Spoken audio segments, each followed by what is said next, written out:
ಅರ್ಧ ಅಡಿಕೆ ಕೊಯ್ಲು ಮುಗಿತಾ ಬಂತು. ಕೊನೆ ತೆಗೆಯೋಕೆ ಮಳೆ ಬಿಡ್ಲಿಲ್ಲ. ತೆಗೆದ ಕೊನೆನ ಸುಲಿದು ಬೇಯಿಸೋಕೆ ಜನ ಬರ್ಲಿಲ್ಲ.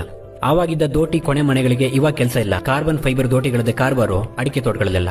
ಅಡಿಕೆ ಏನೋ ವಾಣಿಜ್ಯ ಬೆಳೆನೇ ಹೌದು, ಆದ್ರೆ ಮರದಲ್ಲಿದ್ದ ಬೆಳೆ ಮನೆವರೆಗೂ ಬರಲ್ಲ. ಔಷಧಿ ಸಿಂಪಡಣೆ ಮಾಡದೇ ಇದ್ರೆ ಕೊನೆಗಳಲ್ಲಿ ಅಡಿಕೆನ ಉಳಿಯಲ್ಲ. ಏನೇ ಸಮಸ್ಯೆಗಳಿರ್ಲಿ, ಈ ಅಡಿಕೆ ಕೊಯ್ಲು ಬಂದ್ರೆ ಈ ಮಲೆನಾಡಲ್ಲೆಲ್ಲ ಏನೋ ಒಂಥರ ಹೊಸ ವಾತಾವರಣ.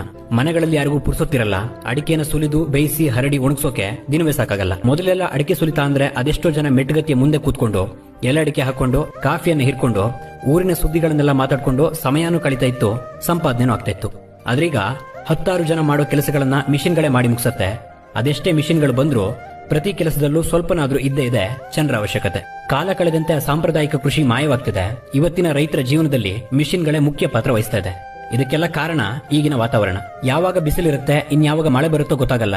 ಇನ್ನೊಂದು ಕಾರಣ ಅಂದ್ರೆ ಕೊನೆ ತೆಗೆಯೋದ್ರಿಂದ ಹಿಡಿದು ಸುಲಿದು ಬೇಯಿಸೋವರೆಗೂ ಯಾವ ಕೆಲಸಕ್ಕೂ ಸಮಯಕ್ಕೆ ಸರಿಯಾಗಿ ಜನ ಸಿಗಲ್ಲ. ಇದೆಲ್ಲವನ್ನ